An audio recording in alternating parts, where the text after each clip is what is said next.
Algebra 1, this is 7.4, scientific notation. The first thing I want you to do, guys, we're going to talk about standard form to scientific notation and kind of vice versa.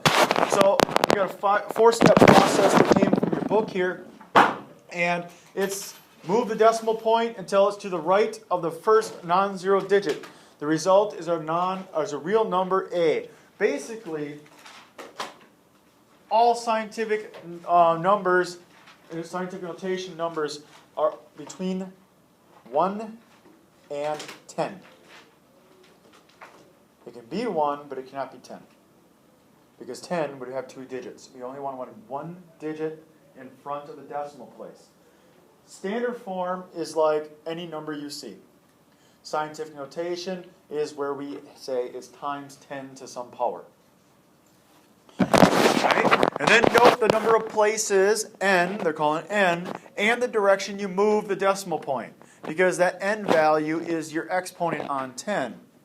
If the decimal point is moved to the left, the number is a times 10 to the n power. If it's moved to the right, it's a times 10 to the negative n. And you remove any unnecessary zeros. So if you have a number like 10,300, okay, it will become 1.03 because the decimal point which was there at the very end needs to be moved 1, 2, 3, 4 times. So you know it's going to be times 10 to the 4th. I moved it to the left, which then indicates that it's the one with a positive n.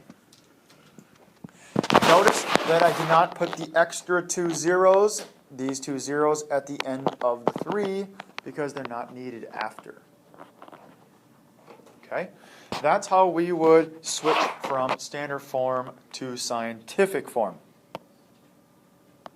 The next one is going from scientific notation to standard form. So, basically we're going from our step from our final result last time, which is a times 10 to the n. And note that n has to be greater than 0, or it can be less than 0.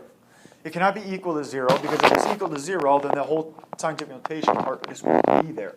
Now, if n is bigger than 0, like a 1, 2, 3, 4, 5, you will move the decimal place to the right. It's the opposite of kind of how we found it to be positive by moving it to the left.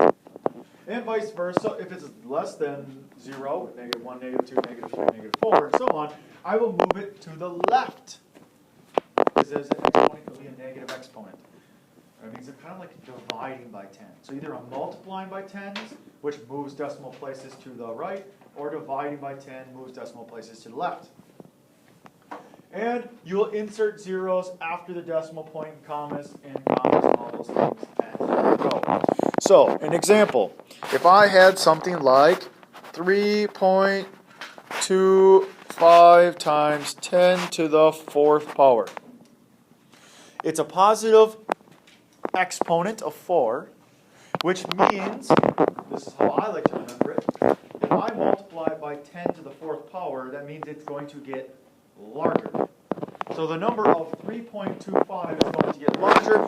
I move it, or I'm multiplying by multiples of 10. The decimal place goes 1, 2, 3, 4. I have 2 of the decimal places used with numbers that I have, but these other 2 little places here, I need to put zeros. So the number in standard form is 32500, and I go back and put a comma. So we actually have 32,500. Not a big deal, right? We can go the other way. What if I had something like 2.1 times 10 to the negative 5? I'm moving the decimal place now to the left. 5. 1, 2, 3, 4, 5. I ran out of room, sorry. Which means I need to have 1, 2, 3, 4 zeros in front. 1, 2, 3, 4, and then 2, 1. And there is my decimal in standard form.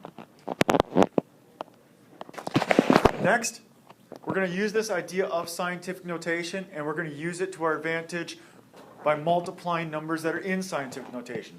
We use scientific notation with really large numbers or really small numbers. In this particular case, the first number of 6.5 times 10 to the 12th is a very, very large number, and the 8.7 times 10 to the negative 15 is really a really small number. But what happens when you multiply them together? Okay? Here's a really cool trick. Because technically I'm multiplying 6.5 times the 10 to some power, and I'm multiplying 8.7 times 10 to some power, they're all multiplied. And we all know that you can take numbers and multiply them in any order. So I'm going to choose what I like. I like multiplying the two numbers together. So you take your calculator out. What is 6.5 times 8.7? You get 56.54. 54? 55. That's going to be times, now I'm going to go back and do 10 to the 12th times 10 to the 15th. Wait a minute. Same base. What do I do to the exponents? You add them. And so it'd be 10 to the 12 minus 15, negative 3. Now, our answer should always be in scientific notation. Is this scientific notation? Yes and no. Yes, because it has the form of it, yes. But the problem is it's not proper because 56 is not between 0 and 10, or 1 and 10. It's not a 1 or a 9 between there. So therefore, I need to get that decimal here. Now, we could try to remember that if I move left, I add to the exponent or subtract to the exponent. I say, let's make it easier. What if you take this number that we have here, convert it to standard form? We have a negative exponent, which means I move the decimal place which way? To the left. 1, 2, 3. So that means it becomes 0, 5, 6, 2, 5. Yes? That's standard form. Now, bring it back to scientific, which means 1, 2. I want it to be 5.625. Yes? Times 10 to the, how many times did I move it? Twice. Now, 5.6 is bigger than 0.056, right? So my number has to get smaller to get the standard form, so that's why I know it's going to be a negative. Not only is the fact because I'm moving it to the right that it'll be a negative, I think of it as if I am starting with my 5.6 that is in scientific notation, to go smaller, that means I need to multiply it by a smaller number or divide it by tens. We've got a small mistake. It is 5.5, not 2.5, but same idea. So instead of multiplying, let's divide. 3.066 times 10 to the 8th divided by 7.3 times 10 to the 3rd. Just like before, all of our numbers were multiplied. This time, they're multiplied and divided at the same time. And so, as you can see, I can then just divide our numbers and divide our exponents. So what is 3.066 divided by 7.3?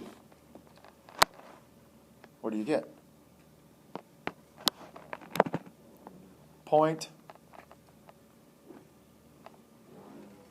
Can't be 0.1. 0.42 exactly? Okay. Times 10 to the, what do we do with those exponents? Subtract, so it becomes 10 to the 5th. And again, this is not proper scientific notation. So I'm going to convert it to standard form, which means take the decimal and move it 5 places to the right. 1, 2, 3, 4, 5. That means it's 4, 2, followed by 3 more zeros. It's 42,000. 42,000 needs to be written in scientific notation. It's 4.2 is what we want. And I moved it 1, 2, 3, 4. Is 4.2 going to 42,000 going to get smaller or larger? Larger. So that's why 4 is positive.